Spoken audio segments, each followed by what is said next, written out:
Hi, and welcome to Enchantment of Eternity's recap of the Expanse Seasons 1 and 2. In this video, I will recap the events of Seasons 1 and 2 of the Expanse in order to prepare for Season 3, which is due to start in a few weeks.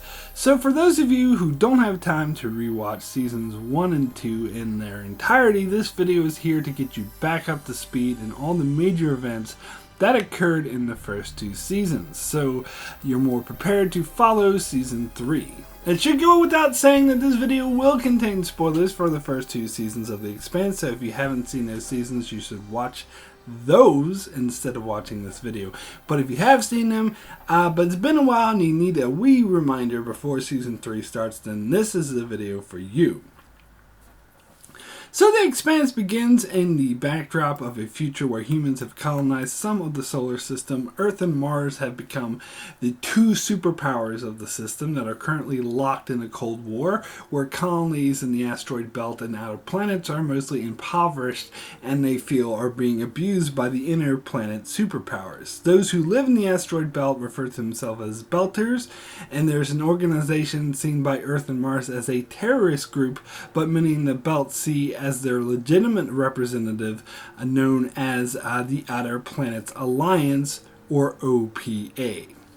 So starting with Season 1, which begins by following three different storylines on three different locations. One location is on Earth, where we follow a high-ranking UN official, Christian Avasarala, who is a hardliner dealing with OPA terrorists. Another storyline focuses on Ceres, the largest and most important outpost in the asteroid belt, where we follow a hard-boiled Detective Miller, as he tries to keep the peace in a hostile environment. And the third storyline follows an ice hauler ship called the Canterbury, where it's collecting ice from Saturn's rings to bring back to the belt. We follow the second officer, James Holden, who is offered the position of XO but turns it down. On Earth, Avasarala interrogates Belters who attempted terrorist attacks on Earth. Her boss, Secretary Aaron Wright, seems to feel that she's a bit overzealous, while her other colleague in the office, the military Admiral Souther, feels that her methods are too foolhardy. Meanwhile, on Ceres, Detective Miller is given an off-the-books case by his boss to find a daughter of a billionaire earther, Jules Pierre Mal, to find his daughter, Julie Mal. Apparently, Julie got mixed up with the OPA, but her parents want her back on Earth, so Miller's job is to find her and send her back to them regardless of whether or not she wants to return. A mission that Miller refers to as a kidnap job. As we follow Miller and his Earther partner Havelock, who feels out of place on the series, we learn that Miller, despite being a Belter himself, is looked on as a traitor by most Belters because he works for an Earth corporation as a police officer, but Miller himself seems most concerned about making sure Ceres runs smoothly, which includes stopping petty thieves who try to steal and sell water. Over on the Canterbury, we follow Holden as he has an affair with the ship's navigator, Ade, and he is promoted to the acting XO after the XO has a breakdown. On their way back to Ceres, they receive a distress call from a ship called the Scopuli. The law states that they are obligated to respond to the distress call, but the captain decides it'd be more trouble than it's worth and they could lose their haul, so he decides to ignore it over the objections of Ade, who sees it as cruel. However, at night when no one's around, Holden logs the distress call with the head office, so the next day they are ordered to respond. So, Holden takes a team on a shuttle called the Knight to investigate the derelict ship. And this team includes a Belter who is a tech wizard, and Naomi Nagata, and her mechanic who is a muscular earther with a surly disposition, Amos. The ship's pilot, a Martian ex-military man named Alex Kamal. And the ship's medic, who isn't particularly brave or good at his job, Shed. When Holden and the others go to the Scopulae, they find no crew to rescue and a ship that is not functional. They also discover a piece of Martian technology that looks like some sort of recording device. However, when they return to the night, they find that the Canterbury is under attack by a mysterious stealth ship, meaning the distress signal was a ploy. The Canterbury is then destroyed, and everyone Holden and the others know were killed, including the ship's captain and Holden's lover, O'Day. Holden and the others then must struggle to survive on the night, a shuttle with limited supplies. After they make crucial repairs, they detect a Martian warship bearing down on them. Holden and the others assume that the Martians are the ones who destroyed the Canterbury and are now coming back to finish the job, so Holden releases a general transmission about the destruction of the Canterbury and how Mars is implicated in that attack, and that they are about to be boarded by a Martian warship. However, Mars doesn't kill them and instead takes them prisoner on their ship to be interrogated. However, Holden's message does get out, and on Ceres, riots break out as the Belt is outraged that one of their key ice haulers was destroyed by the Martians. A picture of Holden's face is plastered all over Ceres, including the phrase, "Remember the Cant." It gets as far as rioters driving a pike through Miller's partner just because he's an Earther. It doesn't kill him, but he leaves the force and Miller has to proceed on his own while tensions are at their height. Back on Earth, Avasarala confers with an old friend who's the Martian ambassador. His name is DeGraff. He insists that Mars wasn't responsible for destroying the Canterbury, but Aaron Wright doesn't buy it. So Avasarala tests this theory by setting DeGraff up by giving him misinformation, and this confirms that Mars wasn't responsible, but it gets DeGraff expelled from Mars when he was planning to retire there, and thus is infuriated with Avasarala for being used like that. Back on the Martian ship, the Dollinger, they interrogate Holden, accusing him of attacking an outpost on Phoebe Station, something that he knows absolutely nothing about. They then put the blame of the destruction of the Canterbury on Naomi and claim that she's an OPA spy, while claiming that they had nothing to do with it. They give Alex cushy quarters and nice clothes because he's a Martian veteran, which causes all of them to distrust each other. Amos antagonizes the Martian every chance he gets, while Shed makes it clear that he wants to cooperate in every way possible. The Martians eventually take Holden to the bridge, and the captain tries to convince him to send a message letting everyone know that Mars wasn't responsible for destroying the Canterbury and that it was the OPA operative Naomi. While he's mulling this over, the Dollinger is approached by a ship that they consider useless and not a threat, as it's a useless belt ship that they can easily destroy, so they prepare to destroy it when they ignore all their warnings. However, as it approaches, Holden recognizes it as the same kind of stealth ship that destroyed the Canterbury, and when they engage in battle, it proves to be more than a match for the Dollinger, which actually ends up on the losing side of the battle. Fearing the worst, the captain orders her Marines to take Holden off the ship alive so that he can testify that Mars wasn't involved in the attacks.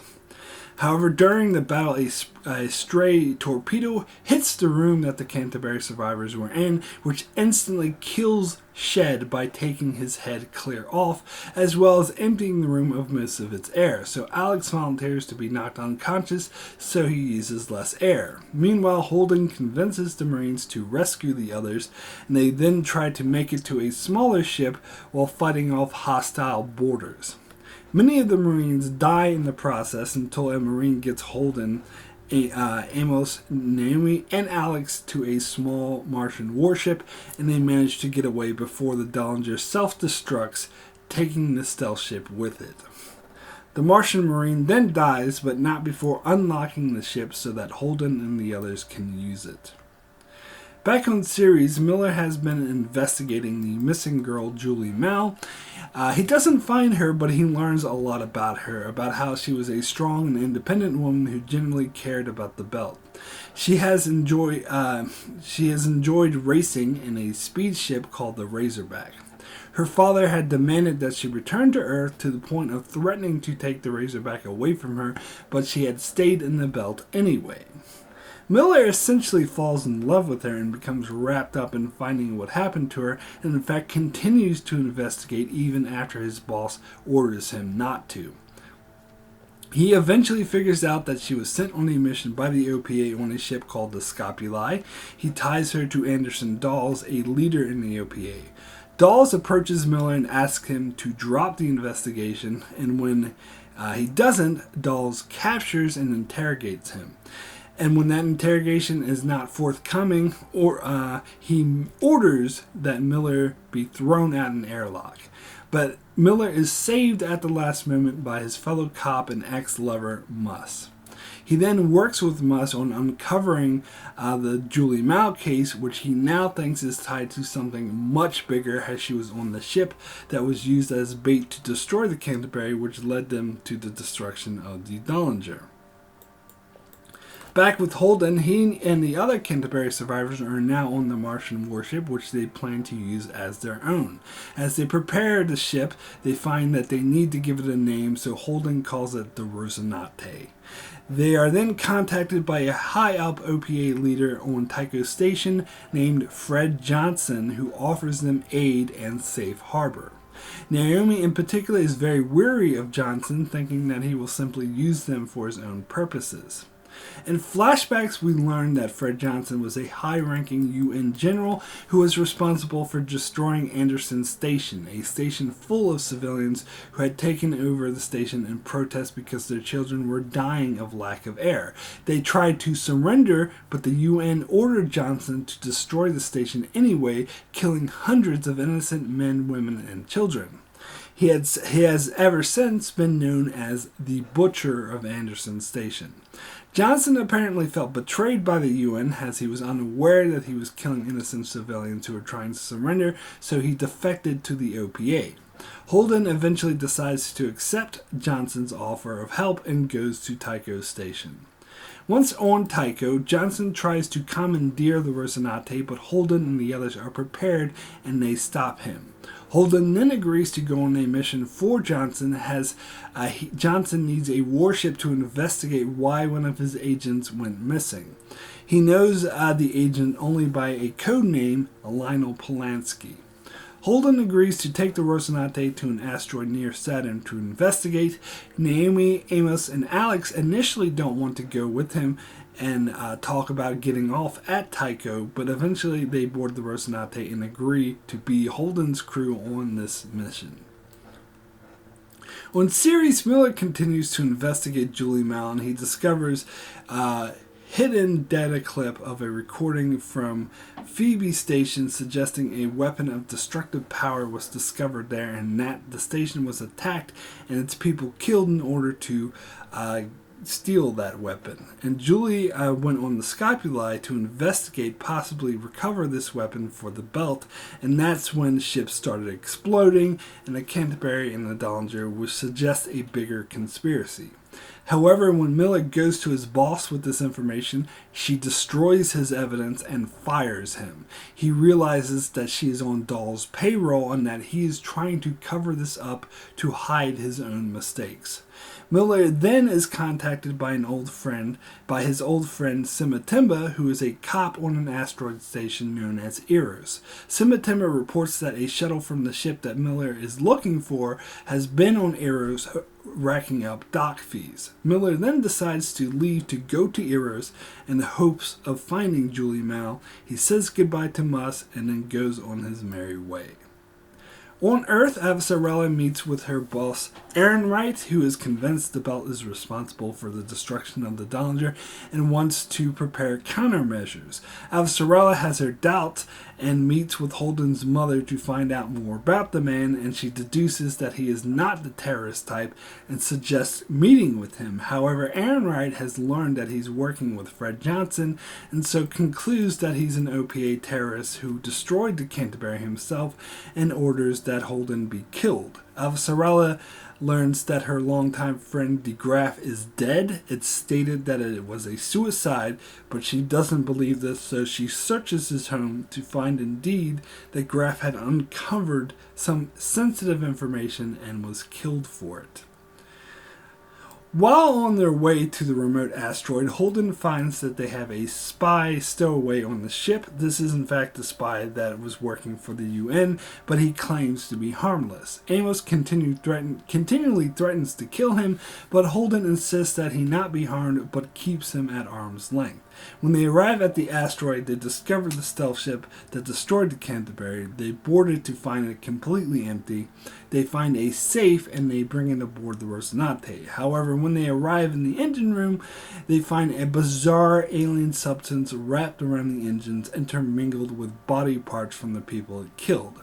They later learn that this is an alien substance known as the proto-molecule, and that the mercenaries working for a company called Protogen stole it from Phoebe and destroyed the Canterbury and framed Mars as a distraction so they could run their experiments on the proto-molecule under the radar. Holden tracks that a shuttle from the stealth ship had left and went to Eros, and they suspect that this is Lionel Polanski that Fred was looking for. So Holden sets a course to Eros, but not before destroying the stealth ship and its weird alien substance. Miller arrives on Eros and meets with his old friend Samatemba, who tells him where he can find Julie Mao, at a hotel.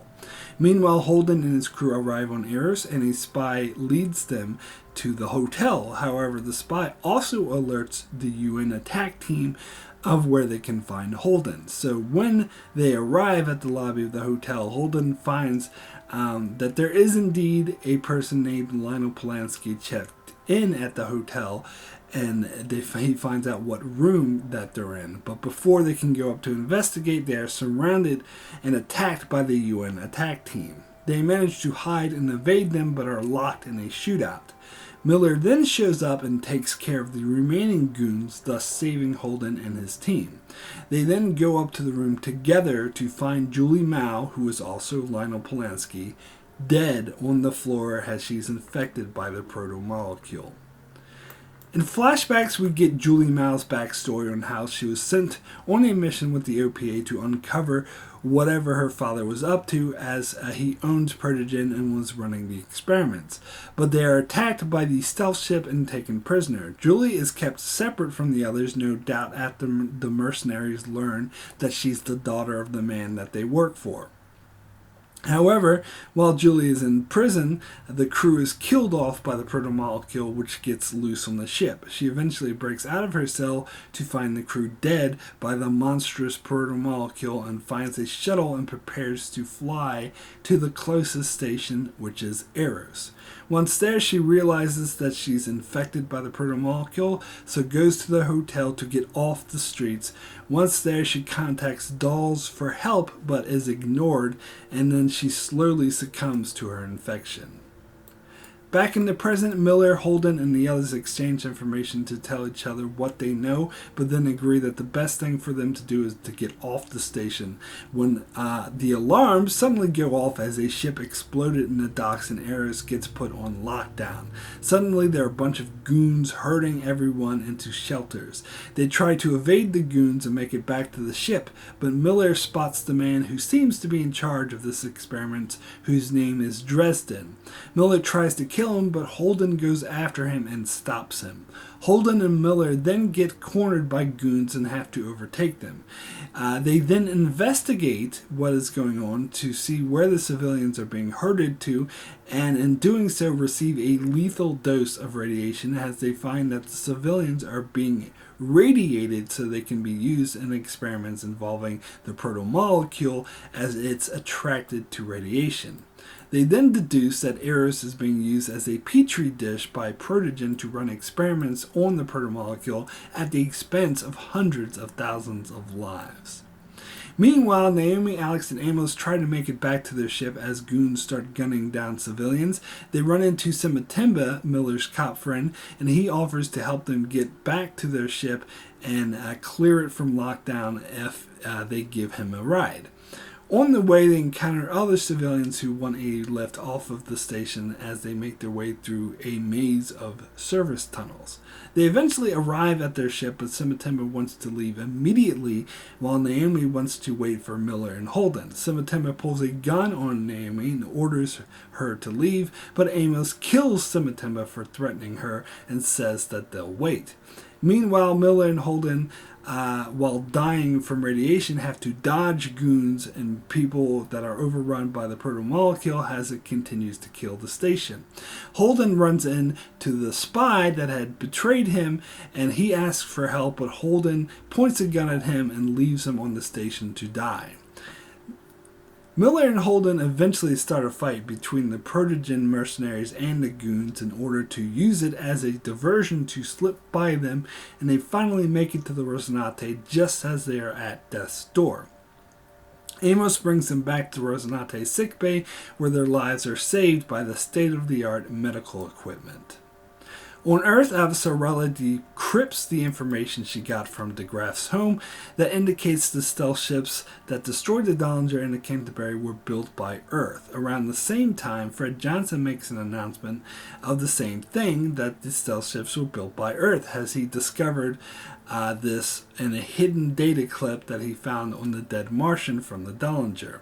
Aaron Wright tries to dismiss Johnson's announcement as a lie and claims that the ship was built on Earth's shipyards but commandeered by the OPA. However, Avasarala now knows the truth, that Aaron Wright is working with the perpetrators of the stealth ships and that he had de Graaf killed when he uncovered this conspiracy. However, to avoid suspicion, she plans to pretend to be on Aaron Wright's side and to be the same warhawk that she always was, while under the shadows she works to expose Aaron Wright and uncover this conspiracy. So this brings us to Season 2. Season 2 begins by introducing another main character, a Martian Marine named Bobby Draper. We see Bobby practicing with her squadron on Mars as they are spoiling for a fight. Bobby herself has a particular hatred towards Earthers and would like nothing more than to see Mars go to war with Earth. She and her squadron are then sent on a mission to Phoebe Station to investigate why their scientists were killed. However, back on Earth, we see Avasarala in a war room meeting with Aaron Wright and a bloodthirsty warhawk general named Wynn. After learning the Martians are sending a warship to Phoebe, Wynn suggests sending a warship of their own, to which the Secretary General agrees. So the UN warship outburns the Martian ship and is going to get to Phoebe first.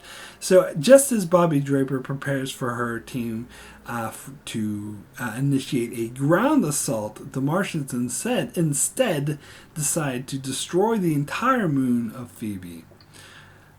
On the Rosinante, we see Miller and Holden are still recovering from their lethal dose of radiation that they received on Eros, while Amos finally manages to open the locked safe and they retrieved from the stealth ship. There they find a sample of the protomolecule along with lab notes from the project director Dresden that explains that Phoebe was an alien object sent billions of years ago and on a course to Earth in order to infect Earth with the protomolecule. And this, of course, would be billions of years ago while life was in its infancy on Earth. However, Phoebe was captured by Saturn's gravity instead and never made it to Earth, and since then was mistaken for a moon of Saturn. It also shows how Dresden and the Protogen infected the Martian scientists on Phoebe with the protomolecule and planned on doing so on a larger scale, which is what they did on Eros. When they left Eros, they managed to track Dresden's transmissions to a space station, which they deduce is the command center for these protomolecule experiments. Miller wants to go directly to the station to attack it, but Holden insists that they need to get help first and that they must go to Tycho Station to ask Fred Johnson for help. On the way, Miller and Amos nearly kill each other over the fact that Amos killed his best friend, but then they work out their differences and Miller is accepted into the crew. Holden also decides to hide their sample of the protomolecule in a hidden asteroid so that no one can find it. On Earth, Avasarala escapes an assassination attempt by the OPA as she's become the public face against them, but behind the scenes she knows that they aren't responsible and that there is a conspiracy involving Ehrenreich. So she enlists the help from a friend of her deceased son, an intelligence agent with a Robin Hood complex named Cotillard. And he doesn't think too highly of Avasarala as the two of them constantly insult each other, but in a sort of banter type manner. Once he learns of what she's trying to accomplish, he's completely on board.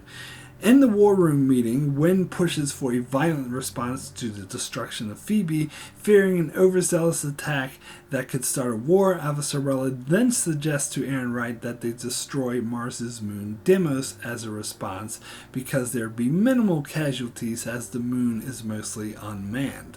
The Secretary General orders it to be done, but the fleet commander, Admiral Souther, highly objects to this action and in fact resigns as fleet commander in protest rather than carry out this order, and Wynn is promoted to replace him.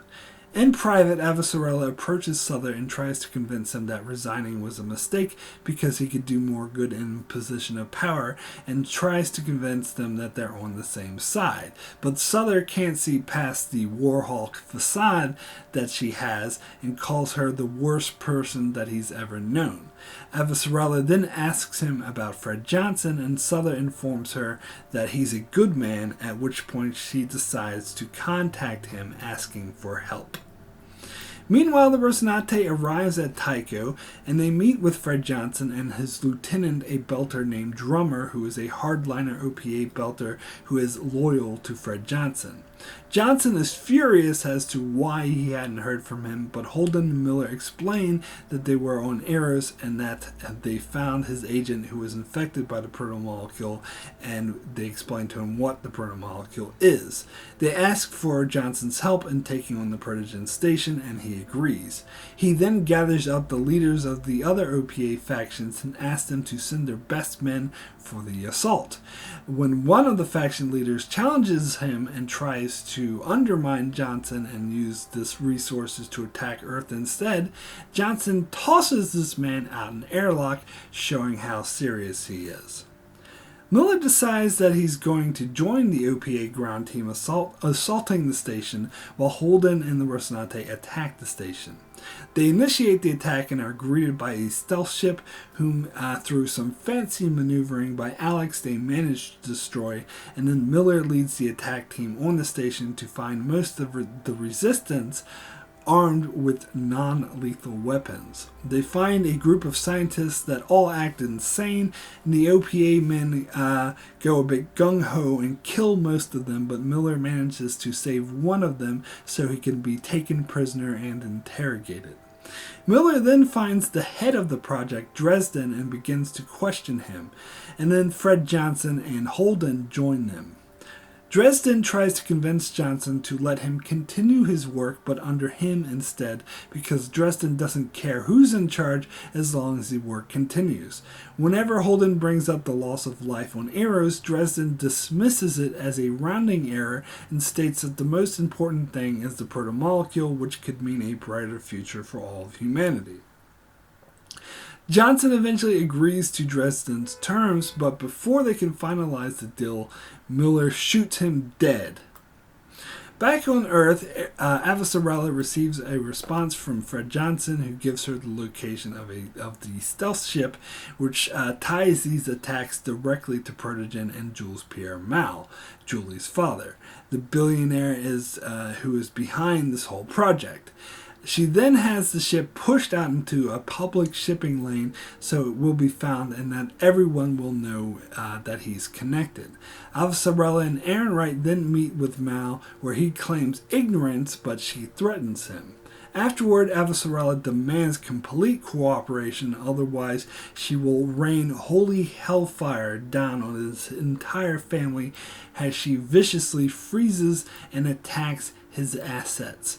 Jules Paramount realizes that Avasarala knows that Aaron Wright is working for him and decides to cut ties with him. When they return to Tycho, Holden wants nothing to do with Miller and kicks him off the ship as he's furious that Miller killed Dresden in cold blood. Johnson agrees to help Miller find a new life, but Miller instead comes up with an idea to use the Mormon generational ship, the Nauvoo, that they had planned to use to travel to other stars, as a battering ram to collide with Eros and set it on a course to the sun to be destroyed, making sure that no one can get their hands on the protomolecule. Holden agrees to this plan in order to use the Rocinante to make sure nobody interferes, while Miller leads demolition teams to Eros to plant nuclear bombs on the asteroid to ensure that it stays on course to the sun after the Nauvoo collides with it. They go to execute the plan, which goes well until Holden discovers a relief ship on Eros that got infected with the protomolecule. Holden tries to warn them to back off, but when they refuse to listen and plan on exposing this to the entire solar system, which would attract unwanted attention and risk spreading the protomolecule to the entire human race, Holden is left with no choice but to destroy the ship. However, the shrapnel from the destroyed ship rains down on Miller and his team and damages the nuclear bomb that Miller is carrying. It damages so that someone needs to keep their finger on the button, otherwise it will explode in 10 seconds. And if it were to detonate prematurely, that would ruin their plans to knock Eros into the sun. So Miller decides to stay on Eros with the bomb while his team returns to safety. However, things start going amiss when the Nauvoo completely misses Eros, and they discover that Eros, in fact, moved to dodge it.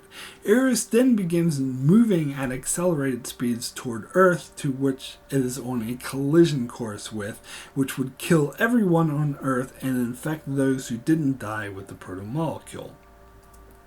Fearing the worst, the UN decides to launch missiles to destroy Eros. However, Eros then goes stealth, where it's undetectable by radar. So Holden decides to paint Eros with a laser so that the missiles can find its target. However, Eros continues to accelerate at incredibly fast speeds, and the Rocinante has to travel at bone-crushing speeds in order to keep up. In fact, Holden is sure that he and his crew will die from these speeds, but set the course to auto so it can fly on in order to keep the laser pointed at Eros. However, while Miller is on Eros, he hears the voice of Julie Mal and deduces that the protomolecule is using her as its brain, and that's why it's heading to Earth as she's operating it. He convinces Holden to stop chasing Eros, as doing so only provokes Julie to go faster, and instead plans to try to take Julie out of it. Talk Julie out of it, and if that doesn't work, he can kill them with the nuke that he has, which would cut off the brain of the protomolecule. Holden begrudgingly agrees to this plan. Miller finds Julie covered in a bed of blue protomolecule, who is confused and talking about how she dreamed that she was flying her racing ship back to Earth and that she wants to go home. Miller considers destroying her with his nuke, but then changes his mind and instead tries to tell her that she can't return to Earth as that would kill everyone. When she insists that the work must continue, he suggests going to Venus instead and that the work can continue there. He then takes off his helmet and embraces her, and thus manages to steer Eros toward Venus, where it collides with Venus, thus saving everyone on Earth. In the aftermath of this event, Fred Johnson had gained control of some UN missiles, and he meets with the OPA leaders to decide what to do with them, and Anderson Dawes arrives to the station to join the discussion. He agrees with Fred Johnson that the best thing to do is to return these missiles to the UN, otherwise they would risk being destroyed by the UN. But not all Belters agree with this. However, Dawes becomes convinced that Johnson is hiding something from him, and he is in fact correct, as Johnson is still holding prisoner the scientist that they recovered from the Protogen station, whose name is Kotzar. They learned that he, alongside the other scientists working for Protogen, had their minds surgically altered to remove their moral centers, effectively turning them into sociopaths with no sense of right or wrong. Kotazar himself seems only interested in preserving the study of the protomolecule, and he's convinced that there is still some protomolecule out there. However, before returning to Tycho, Holden had ordered that they destroy their hidden sample of the protomolecule, and Naomi appeared to carry out this order, but in actuality, she refused to do so, as she didn't want it destroyed, so she just hid it instead. Going back to Bobby Draper, her and her squadron had been redeployed on the joint UN-Martian station on the Jupiter moon Ganymede, where she was on patrol duty making sure the UN soldiers stay on their side of the station. Ganymede is known as the breadbasket of the belt, as it was responsible for the majority of food production of the outer planets. Draper considered this a boring mission. However, while on patrol, she spots 6 UN Marines apparently charging their position. She and her squadron prepare for the attack. However, it becomes apparent that there is a 7th man who the UN Marines are running from. The next thing she knows, her entire team is dead, and she's lying heavily injured on the ground as this monster stands over her and she loses consciousness. However, the ground assault initiated a space battle where UN and Martian ships started attacking each other, which led to an orbital mirror crashing into Ganymede, damaging the station, killing hundreds, and throwing the whole station into chaos. Tycho's station then becomes flooded with refugees from Ganymede, and Holden and the others work on a relief effort. However, Holden decides that Kotazar should die, as he's a sociopath who wants to spread the protomolecule. However, when Holden goes to kill him, he discovers that he's missing, as Dawes has abducted him. The Rosinante then chase after Dawes, but fail to retrieve him, so Dawes gets away with Kotazar. However, Johnson and Holden investigate the communication logs on Tycho to try to find where the other protomolecule sample that Kotazar was talking about is. Naomi fears that it will lead them to her hidden sample that Holden thought was destroyed, but instead they reveal that the protomolecule is on Ganymede and that this has something to do with the attacks that occurred there. Meanwhile, on Earth, Wynne wants to start a war over the Ganymede incident, but Avasarala convinces the Secretary General to sue for peace instead, and they agree to a peace summit with the Martians on Earth. Also, they continue to track activity on Venus, where the protomolecule crashed. Aaron Wright sends a ship, the Abergast, to Venus to investigate, but its captain, Janus, reports directly to him and thus would lock Avasarala out of the investigation. So she enlists the help of an old friend who's an eccentric scientist who also goes on the Abergast to investigate the protomolecule on Venus. They eventually find correlation between the spikes and the activity on Venus and when the attack on Ganymede took place. Bobby Draper then recovers from her attack and is interrogated by Martian intelligence, which try to tack the blame for the attack on her and her team. When she mentions the strange monster, she's immediately told by her superiors to keep quiet about it. She's then informed that she's going to the peace summit on Earth to testify, but that she is to say that the incident began because of a mistake her team made, and is specifically ordered not at all to mention the monster that she thought that she saw. We're then introduced to a new character, Prax, who is a botanist on Ganymede. We follow him as he was injured in the attack. He has a daughter named May who was off receiving medical treatment for her genetic condition when the attack occurred, and the section that she was in was destroyed, so Prax assumes that she died. Prax is saved by his friend and colleague Doris, who got him safely to a transport off of Ganymede. However, while on the transport, Doris is killed along with all other Martian and Earthers as retribution for the attack on Ganymede. Prax, being a Belter himself, was spared. And then he arrives on Tycho Station and tries to report the murder that he witnessed to the agents there, but they can't do anything because he doesn't know the name of the ship or the name of the people who committed the murder.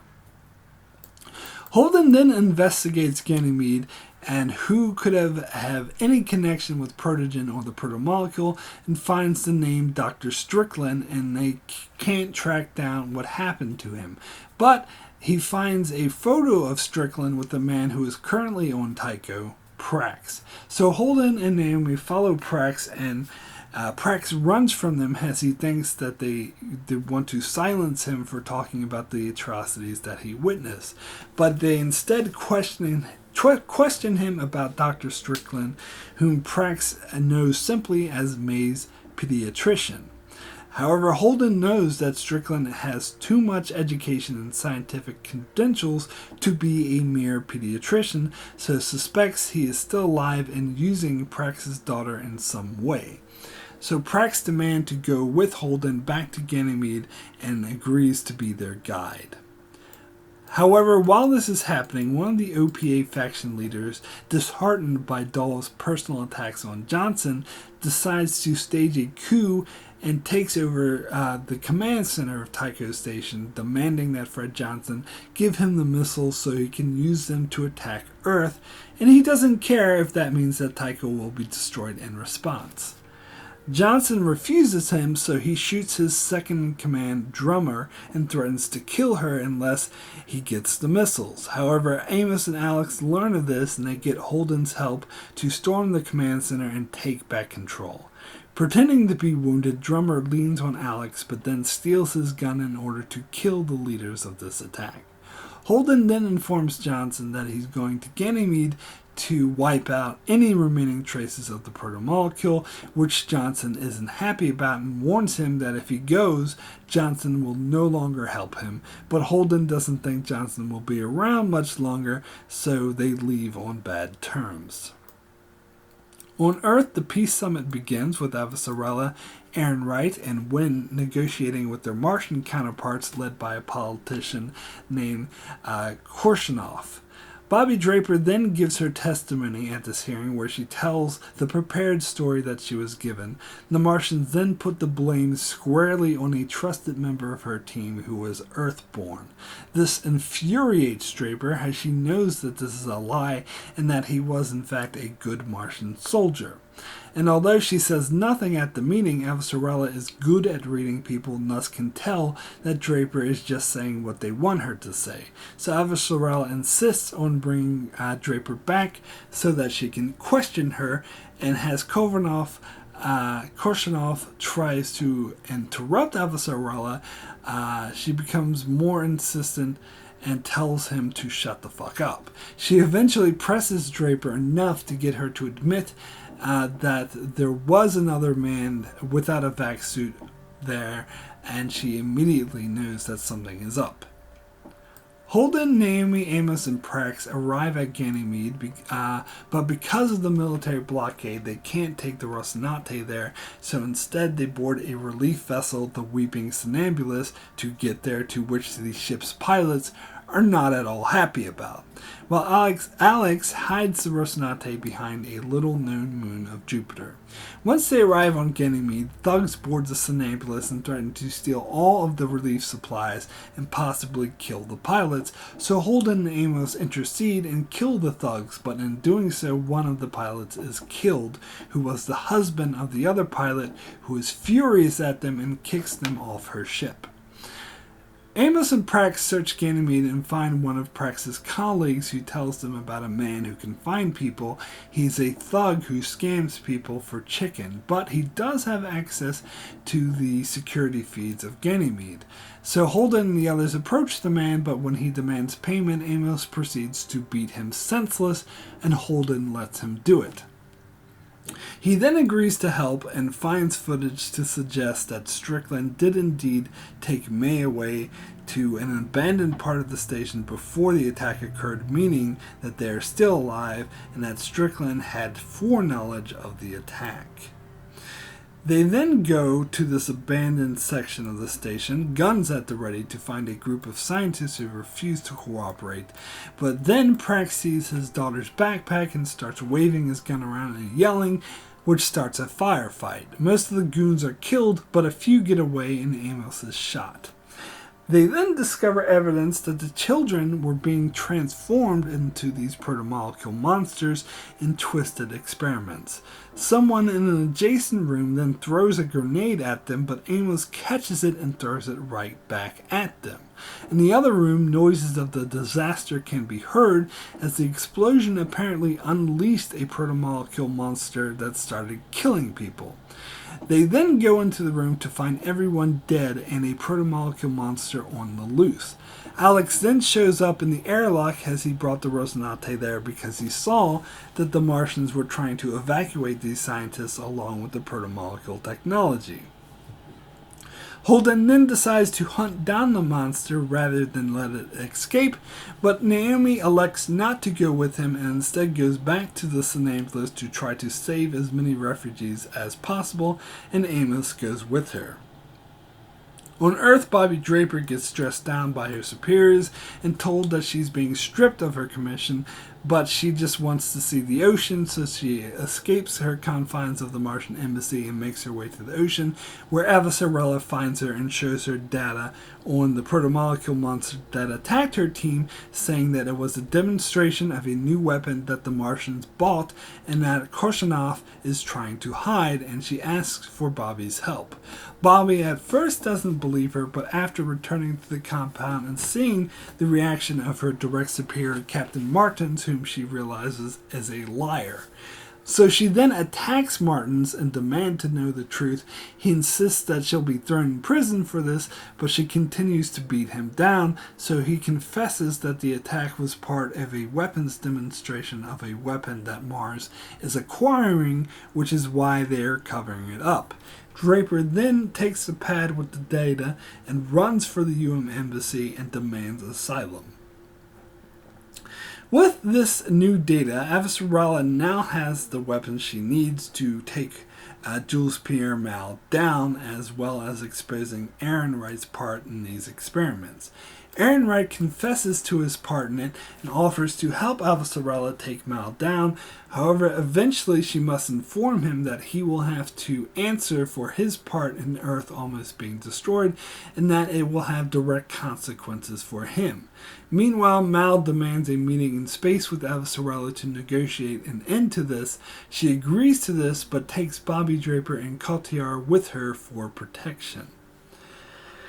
Back on Ganymede, Holden becomes bloodthirsty in his quest to kill the protomolecule monster to the point of putting themselves in danger, to which Alex has to hold him back several times as they use the Rocinante to try to hunt it down.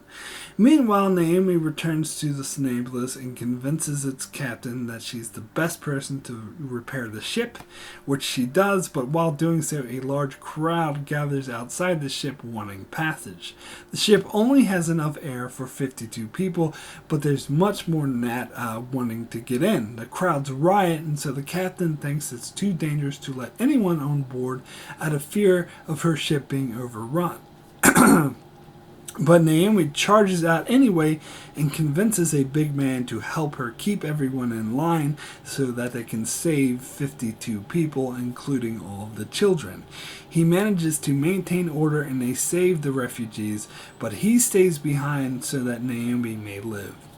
However, as the Somnambulous tries to leave orbit, Martian ships threaten to shoot it down as it's a no-fly zone. When they refuse to comply, the Martians fire a missile at them, but the Rocinante comes back just in the nick of time to shoot it down and save them, and they threaten to shoot down any ship that attacks the Somnambulous, so they both make it out alive. Back on Venus, Janice and Avasarala's man continue to argue, as one is more of a man of science who believes the protomolecule is just a Martian weapon, and the other has more of an imagination and realizes that it's of alien origin. They notice a lot of strange activity happening around the crash site, and every probe they attempt to send down there is destroyed. There's a Martian warship that's there too, but they make no move against them and are just shadowing them. Back in the Rocinante, Naomi and Holden are reunited as Amos and Naomi come back on board the Rocinante, and Holden confesses that it was Alex that convinced him to give up the hunt for the monster and to come back and save them. However, the celebration is short-lived when they discover that the monster they were chasing has stowed away on the ship. Amos and Holden charge into the bay that it's in with spacesuits and guns in an attempt to kill it, but it doesn't go very well as the monster pins Holden against the wall with a heavy piece of equipment and cracks Amos's suit open so that he has to evacuate, leaving Holden pinned there. The monster then attempts to get to the ship's core because it's attracted by the radiation. However, if it did so, this would mean certain death for everyone on board. Amos comes up with a plan to blow it out into space, but doing so would kill Holden as well, but Holden orders them to prepare to do this unless they come up with a better plan. On Earth, Aaron Wright plans on turning himself in and in fact contemplates suicide. However, after learning that Avasarala has gone to meet with Jules Pierre Mal, he instead decides to meet with Korshunov and confronts him about being the one to buy the protomolecule and says that that job is his. He poisons and kills Korshunov, making it look like a natural heart attack. And while Avasarala is on Mal's ship meeting with him, he sends them a message letting Mal know that Korshunov is dead, so Aaron Wright is his only remaining ally, and he orders Mal to kill Avasarala and get back to work. Mal then escapes the meeting, but this leaves Avasarala, Draper, Cotillard trapped in this room on Mal's ship as his gun and his goons cover them with guns. A firefight then breaks out in which several of his goons are killed, but Cotillard is shot and they hide behind a table for cover. Back on the Rocinante, as they prepare to execute the plan that will kill Holden, Prax comes up with a better plan as he realizes that the protomolecule monster is attracted to radiation, so they just need to find a better source of radiation for it to follow, and they use it to lure it out of the ship. So he and Naomi use the nuclear core of one of the missiles to lure it out of the ship, and they then toss the core into space where the monster jumps to follow it, and Alex then rotates the Rocinante and roasts the monster alive with the ship's engines. Back on Mal's ship, Draper comes up with a plan to escape through the vents and to get her battle suit and use it to rescue Avasarala and Cotillard. While she's traveling through the ship, Cotillard negotiates with the goons to give up Avasarala, but it was just a ploy to save time. Luckily, Draper manages to get her suit and she returns and makes easy work of the goons and rescues both Avasarala and Cotillard. Around Venus, Avasarala's man convinces the captain to go to the surface of Venus to have a look at the protomolecule crash site, but the Martian ship decides to go faster than them and beats them to it, but it just seems to halt in mid-air.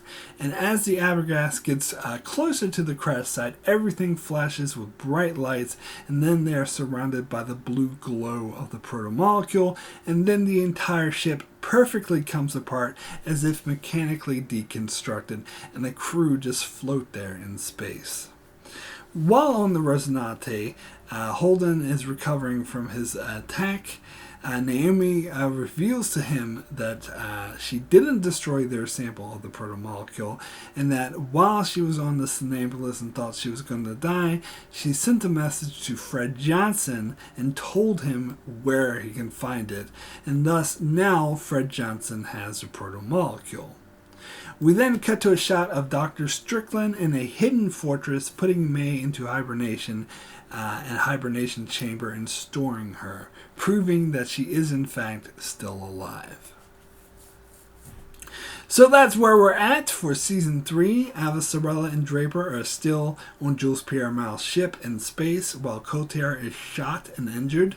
Aaron Wright has taken control over the Protomolecule Project and is once again working with Jules Pierre Mal in order to acquire the powerful weapon.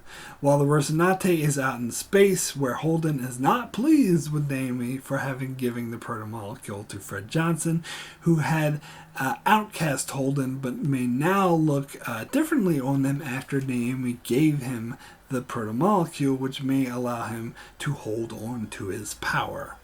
While Prax is still out there looking for his daughter, whom we know is still alive. But Strickland and Mal are still out there too, making more protomolecule monsters, while Aaron Wright is now in full control of the UN military.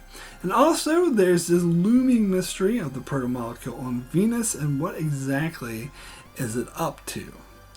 So, watch Season 3 to find out where it goes from here. I personally cannot wait.